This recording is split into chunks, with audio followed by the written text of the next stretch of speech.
Hello students and welcome to this new lecture where we will see the continuation part of chapter number 8, uh, framing of constitution and its features. Last time हम यहाँ पे रुके थे, हमने democracy वाला पूरा part पढ़ा था। डेमोक्रेसी में क्या है, कैसे चलता है, वो सब चीज पढ़ी थी और कॉन्स्टिट्यूशन के अंदर और क्या क्या चीजें हैं वो भी हमने डेमोक्रेसी के अंदर पढ़ा था कि भाई फंडामेंटल राइट्स हैं, प्रिंसिपल ऑफ पॉलिटिकल डायरेक्शन है, member of assembly, independent and impartial justice, ये सारी चीजें हैं। अब हम बात करेंगे सोशलिस्टिक पॉइंट की। भाई ये क्या पढ़ रहे हैं हम? ये पढ़ रहे हैं pillars of the preamble. Preamble के पिलर्स, प्रियम्बल के बहुत ही इंपॉर्टेंट कॉन्सेप्ट्स जो हैं वो पढ़ रहे हैं। सबसे पहले हमने डेमोक्रेसी पढ़ा, अब हम पढ़ेंगे socialistic. In the year 1976, by 42nd Indian Constitution Amendment, Constitution of India added in the 42nd Amendment the word socialist. तो 1976 में 42nd इंडियन कॉन्स्टिट्यूशन अमेंडमेंट हुआ था। बेटा अमेंडमेंट का मतलब चेंज हुआ था, ठीक है, उसके अंदर कुछ ऐड किया गया था या कट किया गया था, तो उसको चेंज करना बोलते हैं और उसको हम बोलते हैं अमेंडमेंट। तो 42nd जो अमेंडमेंट हुआ था उसके अंदर ये वर्ड ऐड किया गया था socialist. Most of the provisions in the constitution of India directly और indirectly show social revolution which brought social and economic equality and furthered the aim of welfare state। तो कॉन्स्टिट्यूशन के कई provisions ऐसे हैं जो डायरेक्टली और indirectly हमको ये बताते हैं कि इंडिया में सोशल और इकोनॉमिक इक्वालिटी एस्टेब्लिश करनी जानी चाहिए और एक एम मतलब एक गोल जो है वेलफेयर स्टेट का, एक बढ़िया लोगों के लिए बहुत ही अच्छा स्टेट जो है होता है उसको वेलफेयर स्टेट बोलते हैं। तो एक वेलफेयर स्टेट वाली जो पॉलिसी है वो ये कॉन्स्टिट्यूशन के अंदर चेंजेस से, प्रोविजन से लागू कर देनी चाहिए। The principle of socialistic pattern directs social, economic and political equality for citizens as given in the preamble। preamble के अंदर socialist word ऐड करने का मतलब ये हो जाता है कि हम हमारे citizens को social, economic और political equality देंगे, ठीक है। it is now regarded as a prime feature of the state। हमारे इंडिया के कंट्री का एक प्राइम फीचर है, एक इंपॉर्टेंट फीचर बन गया है ये socialistic. It refers the fact that India is committed to secure social, economic and political justice for all its people. तो ये हमको बताता है, सोशलिस्ट वर्ड ऐड करना हमको ये बताता है कि इंडिया बहुत ही कमिटेड है to secure the social, economic and political justice. Socially, economically और पॉलिटिकली हमारे लोगों को, सारे लोगों को जस्टिस मिले, वो ये हमको बताता है। India stands for abolishing all forms of exploitation as well as for securing equitable distribution of income, resources and wealth। India हमेशा से, ये सोशलिस्ट जब वर्ड ऐड किया तो ये हमको ये बताता है कि इंडिया खड़ा है और किस लिए? एक्सप्लॉइटेशन रोकने के लिए। अबॉलिश, अबॉलिश मतलब खत्म कर देना, तो एक्सप्लॉइटेशन खत्म करने के लिए, as well as equitable distribution of income achieve करने के लिए। बेटा ये क्या होता है? ये होता है कि इनकम सबको प्रॉपरली मिले, ठीक है, इक्वल इनकम मिले, इसके लिए इंडिया हमेशा से ट्राई कर रहा है। रिसोर्सेज सबको इक्वली मिले, वेल्थ सबको इक्वली मिले, तो ये सब की चीज हमारे सिटीजन्स को इक्वली मिले, इसके लिए इंडिया ट्राई कर रहा है continuously. Any one particular person should not have power over all assets. Instead, everyone should have equal opportunity by getting facilities and provisions from the society and thereby eliminating the discrimination of rich and poor। तो देखो एक आदमी को सारे power, ये सारी चीजों की मालिकी होना, ठीक है, और सारी जो इंडिया के रिसोर्सेस हैं, सारी वेल्थ है, सारी इनकम है, उस पे एक जन का दबाव बनना, पावर बनना, ऐसा नहीं होना चाहिए। तो ये हटा रहे हैं और इक्वल अपॉर्चुनिटी सबको मिले, सब फैसिलिटी में सबको इक्वली मिले, सब प्रोविजन जो सोसाइटी के होते हैं उसमें सबको इक्वली पार्ट मिले, ये चीज इंडिया प्रयास कर रहा है। And thereby eliminating the discrimination of rich and poor. तो ये है हमारा गोल कि हम रिच और पुअर का ये जो डेफिनेशन है ना, डिस्क्रिमिनेशन होता है, ये गरीब है, ये अमीर है, ये एलिमिनेट हमको करना है। Therefore we can say that Constitution of India is a socialistic document। और इसीलिए हम बोल सकते हैं कि भाई कॉन्स्टिट्यूशन जो है वो सोशलिस्टिक डॉक्यूमेंट है, क्योंकि इसके अंदर equitable distribution of income, resources and wealth की बात की गई है और एलिमिनेशन करना है हमको, discrimination of rich and poor. तो ये जब हम कर पाएंगे, इसीलिए हम बोलते हैं कि कॉन्स्टिट्यूशन ऑफ इंडिया एक सोशलिस्टिक डॉक्यूमेंट है और ये चीज इंडिया चाहता है कि हम सबको equal distribution of income, resources and wealth मिले और as well as equal opportunity मिले, सब फैसिलिटीज इक्वली मिले, सब चीज हमको इक्वली मिले और जस्टिस भी इक्वल मिले, सोशल, इकोनॉमिक और पॉलिटिकल जस्टिस भी इक्वल मिले। चलिए आगे बढ़ते हैं, पॉइंट नंबर 3, सेक्युलरिज्म पे। अब ये सेक्युलरिज्म क्या होता है, चलिए देखते हैं। इन द ईयर 1976 सेम चीज लिखी हुई है। देखो 1976 में जो कॉन्स्टिट्यूशन अमेंडमेंट हुआ, 42nd कॉन्स्टिट्यूशन अमेंडमेंट हुआ, अमेंडमेंट मतलब जो चेंज हुआ, उसके अंदर सिक्युलर वर्ड भी ऐड किया गया था। इंडिया जो है वो सिक्युलर कंट्री है, ठीक है। India can never became one particular religious country as per provisions of the constitution. Constitution के अंदर लिखे गए पॉइंट्स के मुताबिक इंडिया कभी भी एक रिलीजियस कंट्री नहीं बन सकता है। रिलीजियस कंट्री मतलब कोई एक रिलीजन को ज्यादा इंपॉर्टेंस नहीं दे सकता है। India does not follow any particular religion, कोई भी एक रिलीजन को इंडिया फॉलो नहीं करता है, सब रिलीजन का ध्यान रखता है। So the country never promotes any religious activity. तो पूरी जो कंट्री है, ठीक है, गवर्नमेंट जो है वो कोई रिलीजियस एक्टिविटी को प्रमोट नहीं कर सकती है। हाँ, अब वो पर्सनल जो अपना रिलीजन है, ठीक है, वो फॉलो कर सकते हैं। जैसे प्राइम मिनिस्टर नरेंद्र मोदी है तो वो हिंदू है, तो वो राम मंदिर के जो भूमि पूजन हो रहा है उसके अंदर वो जा रहे हैं। तो ये एग्जाम्पल हमको ये बताता है कि वो अपने पर्सनल रिलीजन को अपनी तरह से फॉलो कर सकते हैं, लेकिन वो प्रमोट नहीं कर सकते हैं, ठीक है। वो इंडिया में अपना रिलीजन प्रमोट नहीं कर सकते हैं। The country can not involve any secular activity with religious activity. तो कोई भी एक्टिविटी जो रिलीजियस बेसिस पे हो उसको सिक्युलर एक्टिविटी नहीं गिना जाता है, ठीक है। रिलीजियस एक्टिविटी है तो वो कंट्री के प्रमोशन पे नहीं चलेगा। The citizen of the country has a freedom to choose his or her religion. इसका मतलब क्या हो गया, कोई भी सिटीजन ऑफ द कंट्री, हमारे कंट्री के अंदर कोई भी सिटीजन है उसको अपना रिलीजन चूज करने के लिए फ्रीडम है ही है, ठीक है। The country can not discriminate a citizen on religious basis. तो कंट्री कोई भी सिटीजन को डिस्क्रिमिनेट नहीं कर सकता है, डिस्क्रिमिनेट मतलब ऊंच नीच नहीं गिन सकता है। हर एक रिलीजन कंट्री के लिए तो इक्वल ही रहेगा, ठीक है। कोई भी एक्टिविटी जो कंट्री के लिए की जाती है उसके अंदर रिलीजन आता नहीं है, वो सारे पूरे कंट्री के सारे लोग के लिए की जाती है। Equal job opportunities and political rights to the citizens are given without any religious discrimination। तो यहाँ पे हर एक सिटीजन को इक्वल जॉब अपॉर्चुनिटी मिलती है। देखो मुस्लिम है, हिंदू है, सिख है, क्रिश्चियन है, ऐसा कोई डिफरेंस नहीं आता है, ठीक है। जॉब अपॉर्चुनिटीज सब लोगों के लिए इक्वल ही रहती है। पॉलिटिकल राइट्स सब लोगों के लिए इक्वल ही रहते हैं और कोई भी रिलीजन के बेसिस पे डिस्क्रिमिनेशन करने में नहीं आता है। In this way, secularism is the basic foundation and mandatory feature of the constitution। तो कॉन्स्टिट्यूशन के अंदर सिक्युलरिज्म जो होता है वो एक बेसिक फाउंडेशन है और बहुत ही जरूरी फीचर है, ठीक है। सर्वधर्म समदृष्टि एंड सर्वधर्म संभव are the principles incorporated in the constitution. बहुत सोच समझ के देखो कॉन्स्टिट्यूशन बनाया गया है। कॉन्स्टिट्यूशन के अंदर सर्व धर्म समदृष्टि फॉलो की जाती है। सर्वधर्म संभव, सर ये क्या होता है? ये सर्व मतलब ऑल, धर्म, धर्म मतलब रिलीजन, समदृष्टि, समदृष्टि मतलब इक्वल व्यू, राइट। तो हर एक रिलीजन को हम इक्वल व्यू से देखेंगे, इक्वली नजर से देखेंगे। सर्व धर्म संभव, सर्व मतलब ऑल, धर्म मतलब रिलीजन और संभव पॉसिबल। तो यहाँ पे हर एक रिलीजन पॉसिबल है, ऐसा जरूरी नहीं है कोई कुछ स्पेसिफिक रिलीजन इंडिया के बेस पे होता है, ऐसा नहीं है। हर एक रिलीजन यहाँ पे पॉसिबल है। तो ये प्रिंसिपल्स जो है वो कॉन्स्टिट्यूशन के अंदर इनकॉर्पोरेट किए गए हैं, डाले गए हैं। So no particular religion would be encouraged in any state. तो कोई भी स्टेट में, इंडिया के कोई भी स्टेट में कोई भी पर्टिकुलर रिलीजन पे एनकरेज नहीं किया जाएगा, उनको बढ़ावा नहीं दिया जाएगा, ठीक है। हर एक रिलीजन वाले लोग कोई भी स्टेट में जाके रह सकते हैं।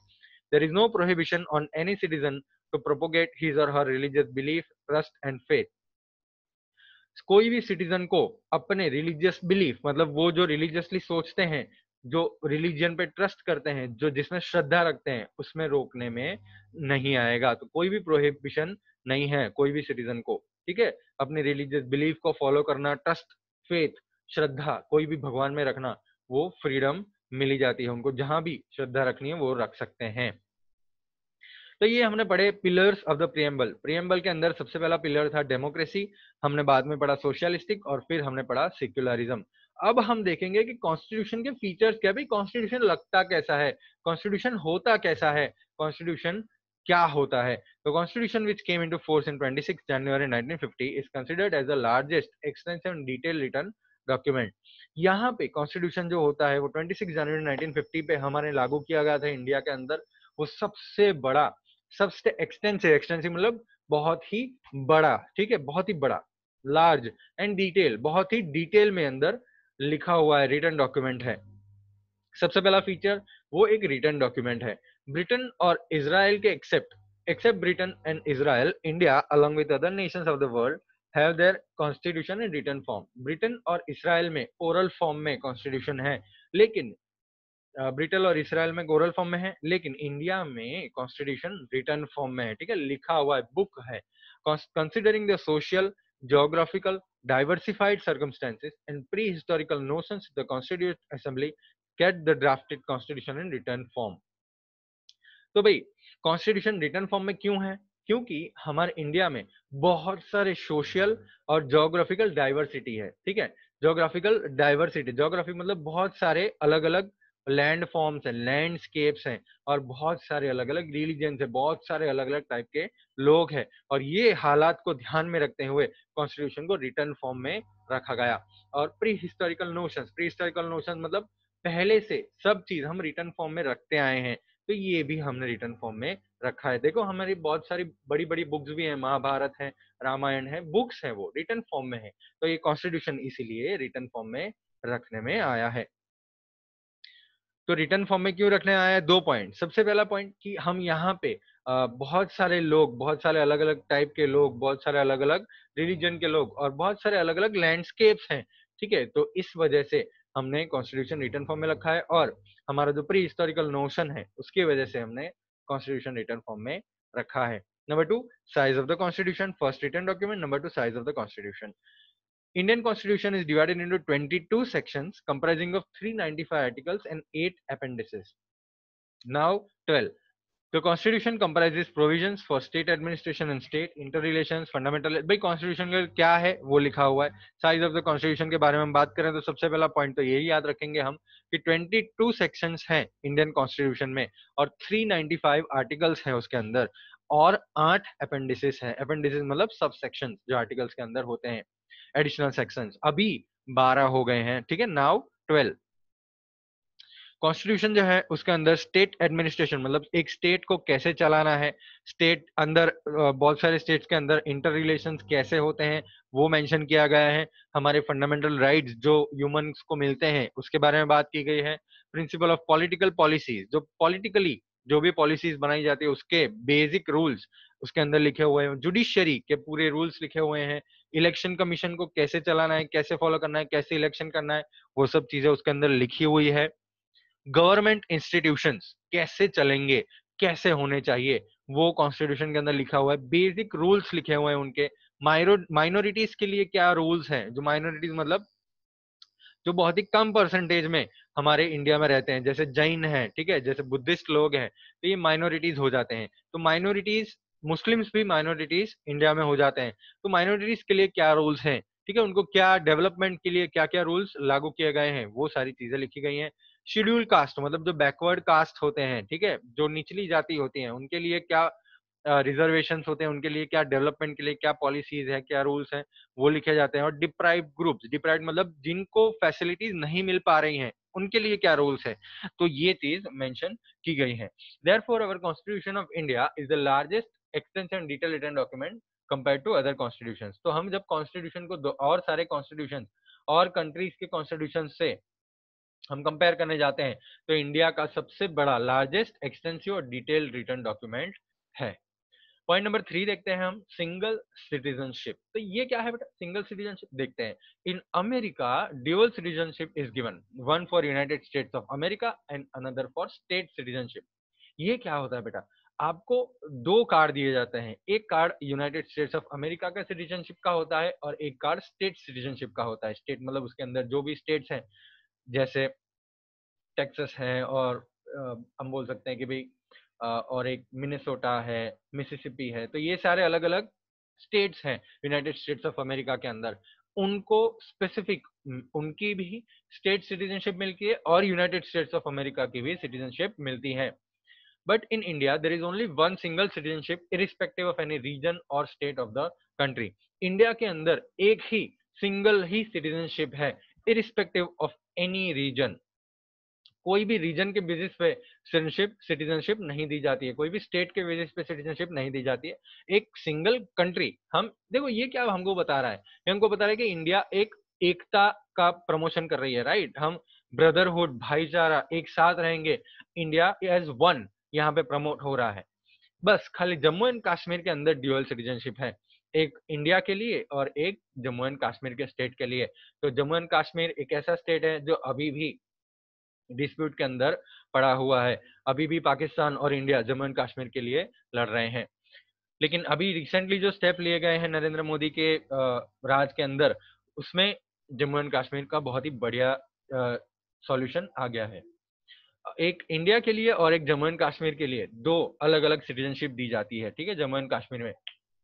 तो जम्मू एंड कश्मीर के अंदर जो भी लोग हैं उनको दो कार्ड्स दिए जाते हैं, ठीक है। चलिए आगे बढ़ते हैं। लेकिन इंडिया के हर एक पार्ट में, जम्मू एंड कश्मीर सिवाय, हर एक पार्ट में सिंगल सिटीजनशिप लगता है। हमारे एक ही आधार कार्ड होता है, एक ही पान कार्ड होता है, एक ही लाइसेंस होता है, ठीक है, हमारे दो दो नहीं होते। The centre with strong federal structure. बेटा फेडरल का मतलब क्या है पता है? रूल। फेडरल का मतलब होता है रूल, ठीक है। लेकिन इंडिया के अंदर रूल वाला वर्ड जो है वो मेंशन नहीं किया है, फेडरल वर्ड मेंशन नहीं किया गया है। इंडिया जो है एक यूनियन ऑफ स्टेट्स है। यूनियन मतलब एकता, है ना। यूनियन मतलब एक, स्टेट्स इकट्ठा होके इंडिया बनाते हैं, तो यूनियन ऑफ स्टेट्स है। Union of states is the sentence use for India. India के लिए यूनियन ऑफ स्टेट्स बोला जाता है। यूनियन यूज करने से एक परमानेंट और इरिवर्सिबल रिलेशनशिप बन जाता है यूनियन और उनके कंपोनेंट स्टेट्स के बीच में। जैसे हम बात करते हैं गुजरात, तो गुजरात यूनियन ऑफ स्टेट्स के अंदर आता है, तो एक परमानेंट रिलेशन बन जाता है गुजरात का और इंडिया का, जहां पे इरिवर्सिबल होता है वो। गुजरात कोई इंडिया से बाहर नहीं निकल सकता है, ठीक है। India is a union of states and no state has the right to secede it. Secede मतलब उसको उल्लंघन नहीं कर सकते, यूनियन ऑफ स्टेट्स का उल्लंघन नहीं कर सकते वो। एक बार अगर इंडिया के कॉन्स्टिट्यूशन अंतर्गत इंडिया के अंदर आ गए हैं तो वो वापस नहीं बाहर निकल सकते हैं, इंडिया का ही पार्ट बने रहेंगे वो। Thus, India is a union of states, yet it has some elements of federal government. भले ही इंडिया यूनियन ऑफ स्टेट्स है, लेकिन थोड़े कुछ कंपोनेंट्स ऐसे हैं जैसे हमको रूल बता रहे हैं, फेडरल गवर्नमेंट बता रहे हैं कि एक ही गवर्नमेंट है ऐसा। In Indian federation there are two sets of government. तो यहाँ पे दो सेट्स ऑफ गवर्नमेंट्स होती है। सबसे पहले यूनियन गवर्नमेंट होती है और एक स्टेट गवर्नमेंट होती है। तो ये प्रॉपरली इंडिया को चलाने में बहुत ही मदद करती है। The constitution has clearly marked areas of functioning for both the kinds of government. तो कॉन्स्टिट्यूशन के अंदर क्लियरली लिखा हुआ है कि यूनियन गवर्नमेंट कैसे चलेगा, स्टेट गवर्नमेंट कैसे चलेगा, उनका काम कैसे होगा, वो कैसे ऑपरेट करेंगे, वो सारी चीजें उसके अंदर लिखी हुई है। तो भले ही फेडरल वर्ड यूज नहीं किया गया है, भले ही यूनियन वर्ड यूज किया गया है, लेकिन थोड़े कुछ एलिमेंट्स कॉन्स्टिट्यूशन के अंदर फेडरल गवर्नमेंट के भी है, जहां पे हम गवर्नमेंट का प्रॉपर यूनिटरी सिस्टम बना रहे हैं।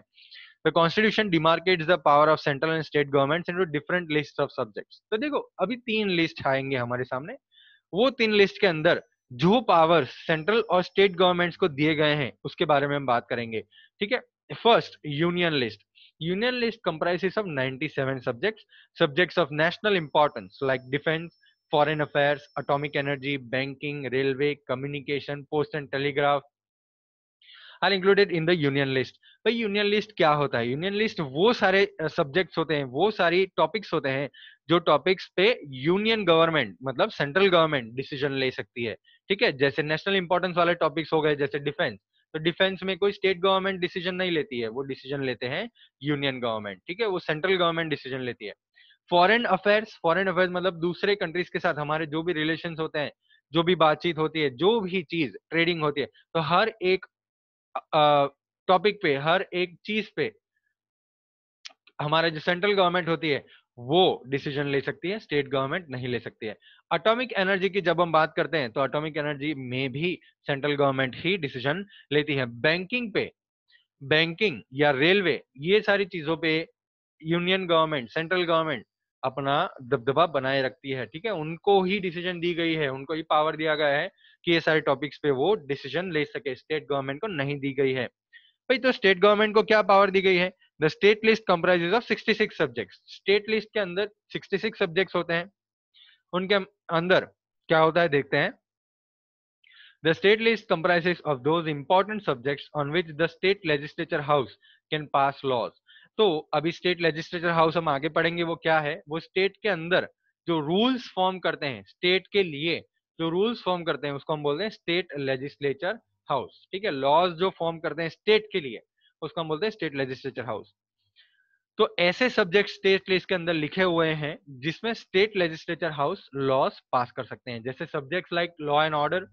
लॉ एंड ऑर्डर मतलब स्टेट के अंदर लॉ मेंटेन करना, है ना, व्यवस्था मेंटेन करना, शांति मेंटेन करना, ये सारी चीजों के, ये सारे सब्जेक्ट्स पे वो स्टेट डिसीजन ले सकता है।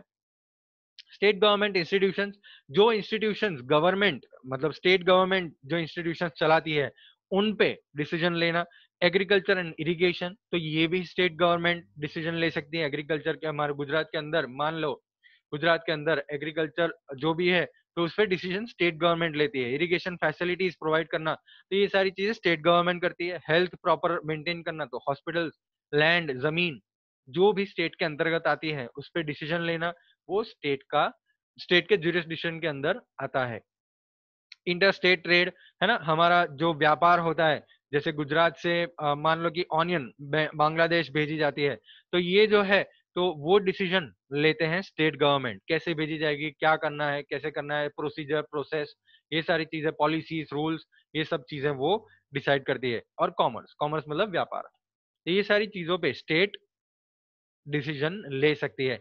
If there is a failure of the law and order in the state, अभी अगर ऐसा कोई मौका अगर ऐसा कोई इंसिडेंट हो गया है, ऐसा कोई टाइम आ गया जब स्टेट जो है वो लॉ एंड ऑर्डर अपने अंदर फॉलो नहीं कर सकती है, फेल हो जाती है लॉ एंड ऑर्डर फॉलो करने में, the union government with consent or against the will of the state can send reserve police force. तो अगर ऐसा हो जाता है, दंगा फसाद हो जाते हैं, कर्फ्यू हो जाता है स्टेट के अंदर, तो यूनियन गवर्नमेंट स्टेट गवर्नमेंट की परमिशन के साथ या उनके बगैर भी रिजर्व पुलिस फोर्स वहां पे भेजती है शांति मेंटेन करने के लिए।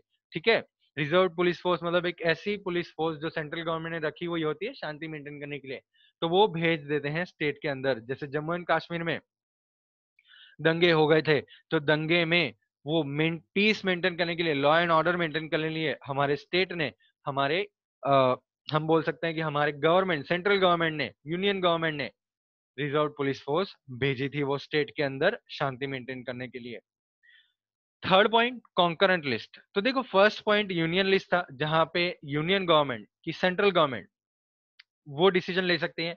सेकेंड पॉइंट स्टेट लिस्ट है, जो जहां पे स्टेट गवर्नमेंट डिसीजन ले सकती है। थर्ड पॉइंट कॉन्करेंट लिस्ट है, मतलब ये ऐसी लिस्ट है जहां पे स्टेट और सेंट्रल गवर्नमेंट दोनों लॉज पास कर सकते हैं। ठीक है, in addition to this the constitution provides for a third list that is called the concurrent list which consist of subjects of common concern.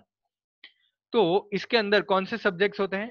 ऐसे सब्जेक्ट्स जो दोनों सेंट्रल और स्टेट गवर्नमेंट के कॉमन कंसर्न में आते हैं, कॉमन डिसीजन मेकिंग में आते हैं, या central and state government can pass laws on this subjects. ऐसे सब्जेक्ट्स पे सेंट्रल और स्टेट गवर्नमेंट दोनों लॉज पास कर सकते हैं। The concurrent list has 47 subjects, 47 subjects है कॉन्करेंट लिस्ट में। ये लिस्ट के अंदर criminal and civil procedure, marriage and divorce, education, economic planning, trade union etcetera, ये सारी चीजें उसके अंदर कॉन्करेंट लिस्ट में आती है, जहां पे स्टेट गवर्नमेंट और सेंट्रल गवर्नमेंट दोनों डिसीजन ले सकते हैं। जैसे क्रिमिनल एंड सिविल प्रोसीजर, तो जो भी व्यवस्था है, क्रिमिनल प्रोसीजर, सिविल प्रोसीजर, उसके अंदर स्टेट और सेंट्रल गवर्नमेंट दोनों अपने लॉज पास कर सकते हैं। मैरिज और डिवोर्स की बात है तो यहाँ पे भी दोनों पास कर सकती है लॉज। एजुकेशन की बात हो गई तो यहाँ पे भी सेंट्रल और स्टेट गवर्नमेंट दोनों लॉज पास कर सकते हैं। इकोनॉमिक प्लानिंग, ट्रेड यूनियन जो भी है उसके बारे में हम आगे पढ़ेंगे, जहां पे सेंट्रल और स्टेट गवर्नमेंट दोनों डिसीजन ले सकते हैं। ठीक है, चलिए आगे बढ़ते हैं।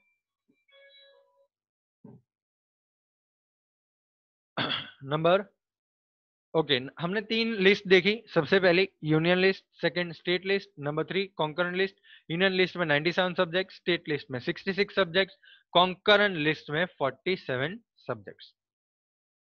अब हम बात करेंगे रेसिड्यूअरी पावर्स। भाई रेसिड्यूअरी पावर्स मतलब जो भी ये लिस्ट के अंदर ऐसे मैटर्स, ऐसे सब्जेक्ट जो ये लिस्ट के अंदर नहीं है, उसको हम रेसिड्यूअरी पावर्स बोलते हैं। The subject which are not specifically allotted to union or state are included in residuary powers. Matters that are not included in the division of powers are known as residuary powers.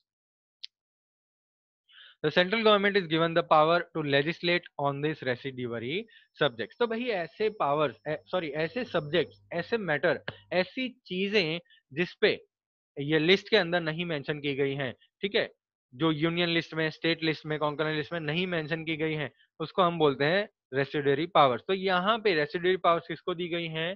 Central government को दी गई है, कि central government ऐसे subjects को जहां पे union list, concurrent list, subject, state list यहाँ पे मेंशन नहीं किए गए हैं, ऐसे सब्जेक्ट्स पे गवर्नमेंट, सेंट्रल गवर्नमेंट जो है वो डिसीजन ले सकती है।